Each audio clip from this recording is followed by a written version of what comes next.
கர்த்தருடைய பிள்ளைகளே, இந்த காலை வேளையிலே நான் உங்களை சந்திப்பதிலே மற்றற்ற மகிழ்ச்சி அடைகிறேன்.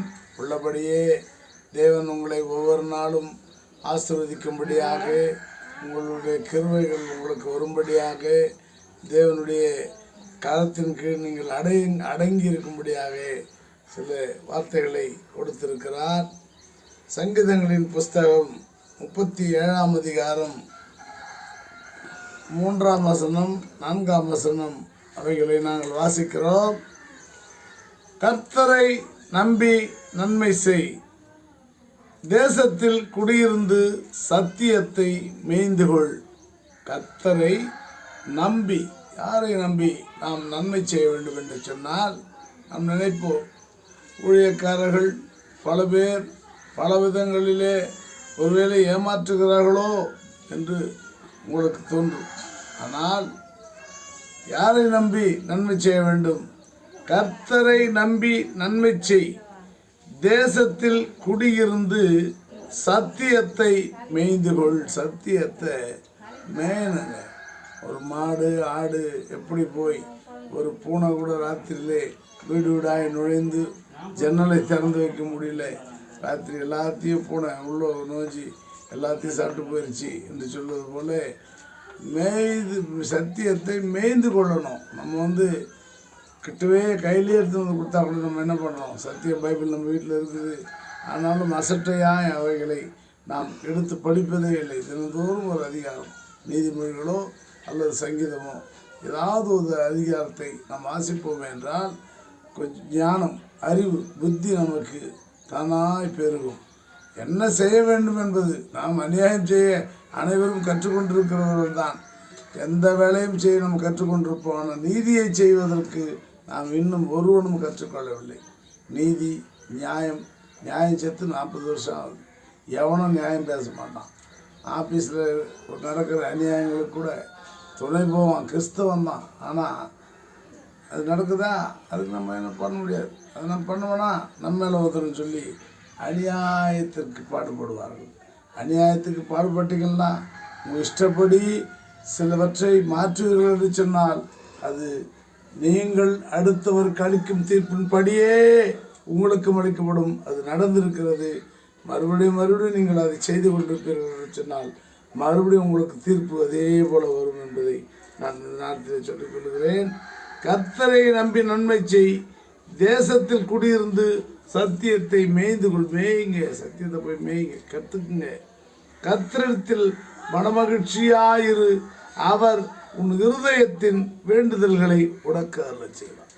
கர்த்தரிடத்தில் நீ மனமகிழ்ச்சியாக, அவர் ஆண்டவர் தான் நமக்கு சொல்லி மனமகிழ்ச்சியாக இருந்தேனா, அவர் உன் இருதயத்தின் வேண்டுதல்களை உனக்கு அருளச் செய்வார். உன் வழியை கர்த்தருக்கு ஒப்புவித்து அவர் மேல் நம்பிக்கையாயிரு, அவரே காரியத்தை வாய்க்க பண்ணுவார். அல்லேலூயா. உன் வழி, நீ எப்படி போகணுமோ, நீ எப்படி போறியோ அந்த வழியை கர்த்தருக்கு ஒப்பிச்சுட்டாப்பா. அந்த வழியாக போறியா, இப்படி போறியான்னு சொல்லி ஒப்புவிச்சிட்டேன்னா அவர் மேல் நம்பிக்கையாக இருக்கணும். ஒப்புவிக்கிறது மாத்திரமல்ல, அவர் மேல் நம்பிக்கை இருக்கணும். நீ விசுவாசிக்கிறாயா? ஆண்டவர் கேட்பார். மலை தேசங்களிலே அவர் உபதேசங்களை செய்து கொண்டு போனபோது மலைகளிலே குருடர்கள், கண் தெரிய சப்பானிகள், அப்போ ஊமைகள், அவர்களெல்லாம் ஆண்டவரை நோக்கி, ஆண்டவரே எங்களுக்கு இறங்கும் என்று சொல்வார்கள். அப்போது அவர் கேட்பார், நீ என்னை விசுவாசிக்கிறாயா என்று ஒரு வார்த்தை கேட்பார். ஆமாண்டவரே நாங்கள் உண்மை விசுவாசிக்கிறோம் என்று சொல்லும் பொழுது, அவர் ஜெபிக்கும் பொழுது அவருடைய விசுவாசம் அதிலிருந்து அவர்களை விடுதலை செய்யும். அந்த விசுவாசம்தான் அங்கே விடுதலை செய்யும். உன் வழியை கர்த்தருக்கு ஒப்புவித்து அவர் மேல் நம்பிக்கையாயிரு, அவரே காரியத்தை வாய்க்க செய்வார். நம்பிக்கையாயிரு.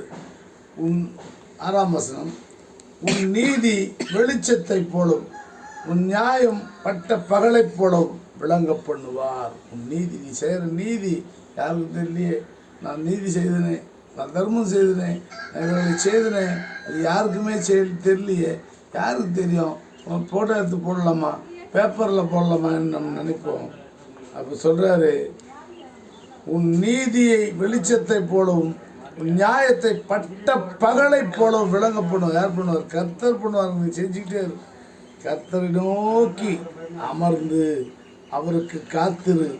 காரிய சித்தி உள்ளவன் மேல் தீவினை செய்கிற மனுஷன் மேலும் எரிச்சலாகாதே. இல்லையா? கர்த்தரை நோக்கி அமர்ந்து அவருக்கு காத்திரு. காரிய சித்தி உள்ளவன் மேலும் தீவினை செய்கிறவன் மேலும் மனுஷன் மேலும் எரிச்சலாகாதே. நீ எரிச்சலாகாதே. கர்த்தர் பார்த்துக்கின்றார். அவன் காரிய சித்தி உள்ளவனாக இருக்கட்டும், யார் ஏதாவது பிடிச்சி சாப்பிட்டோம், தீவினை செய்கிற மனுஷனாக இருக்கட்டும், மனுஷன் மேலும் நீ என்ன பண்ணாத, எரிச்சலாகாதே. கர்த்தருடைய பிள்ளைகளுக்கு அவர் சொல்லுகிறது, கோபத்தை நெகிழ்ந்து உக்கிரத்தை விட்டுவிடு. கோபத்தை நெகிழ்ந்து உக்கிரத்தை விட்டுவிடு. பொல்லாப்பு செய்ய ஏதுவான எரிச்சல் உனக்கு வேண்டாம். பொல்லாப்பு செய்ய ஏதுவான எரிச்சல் உனக்கு வேண்டவே வேண்டாம். பொல்லாதவர்கள் அறுப்புண்டு போவார்கள். பொல்லாதவர்கள் எப்படி போயிடுவாங்க? அறுப்புண்டு போவான்னா அறுத்துட்டனா செத்து போயிடுவான். பொல்லாதவர்கள் அறுப்புண்டு போவார்கள்.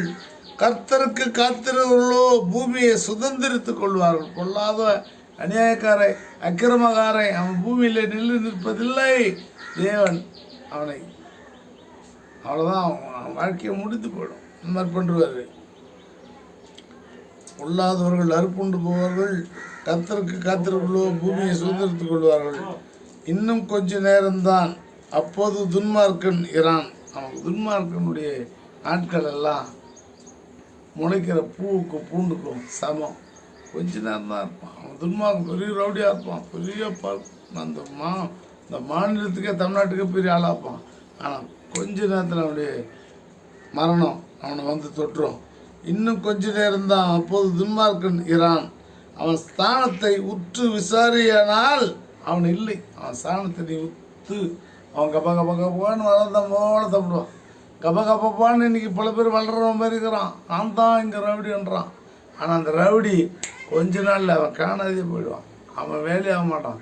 அப்போ அவன் பிள்ளைங்கள்லாம் பிச்சை எடுக்கிற நிலைமையில் இருக்கும். இல்லையா? ஆகினாலே நீங்கள் யாருக்குமே அஞ்சாதீங்க, யாருக்கும் பயப்படாதீங்க. கர்த்தருக்கு ஒருவருக்கு மாத்திரமே நீங்கள் காத்திருங்க. நாம் ஜெபிப்போம். கலங்காதே கலங்காதே, கர்த்தர் உன்னை கைவிட மாட்டார். கலங்காதே கலங்காதே, கர்த்தர் உன்னை கைவிட மாட்டார். கல்வாரி மலை மேலே காயப்பட்ட இயேசுவை பார். கல்வாரி மலை மேலே காயப்பட்ட இயேசுவை பார். உன் கண்ணீரெல்லாம் துடைப்பார். உன் கண்ணீரெல்லாம் துடைப்பார். உன்னை கண்மணி போல் காத்திடுவார். உன்னை கண்மணி போல் காத்திடுவார்.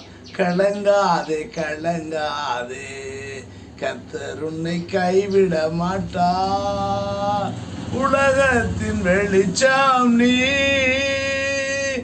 எழுந்து பிரகாசி. உலகத்தின் வெளிச்சம் நீ,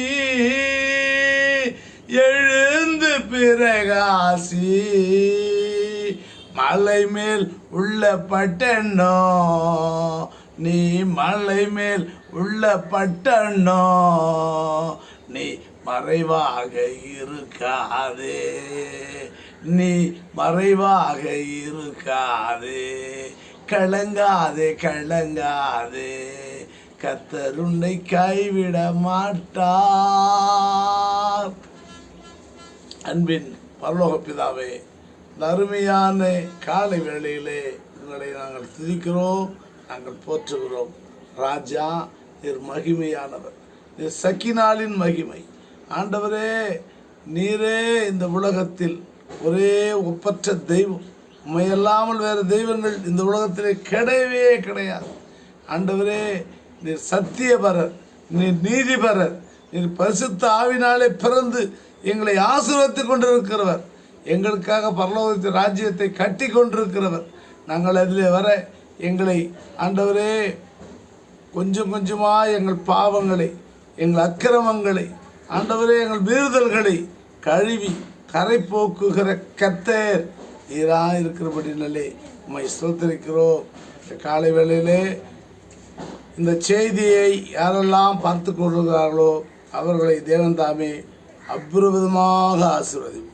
அவருடைய குடும்பங்களிலே தீங்குகள் இடம்பெறாமல், வியாதிகள் இடம்பெறாமல், தீவினைகள் இடம்பெறாமல், பில்லி சூனியங்கள் இடம்பெறாமல், அசுத்த ஆவிகள் இடம்பெறாமல், பேய் பிசாசுகள் அந்த குடும்பங்களிலே நுழைந்து அவர்களை ஆட்டி வைக்காமல் இயேசுவின் நாமத்திலே நான் பிசாசுகளை எச்சரிக்கிறேன். இயேசுவின் ரத்தம் ஜெயம். இதை பார்க்கிற ஒவ்வொரு குடும்பங்களிலும் இயேசுவின் ரத்தத்தை நான் தெளிக்கிறேன். அந்த குடும்பங்களிலே எந்த விதமான கஷ்டங்களும் கொடுக்க பிசாசுக்கு அதிகாரம் இல்லவே இல்லை. இயேசுவின் நாமத்திலே நான் எச்சரிக்கிறேன்.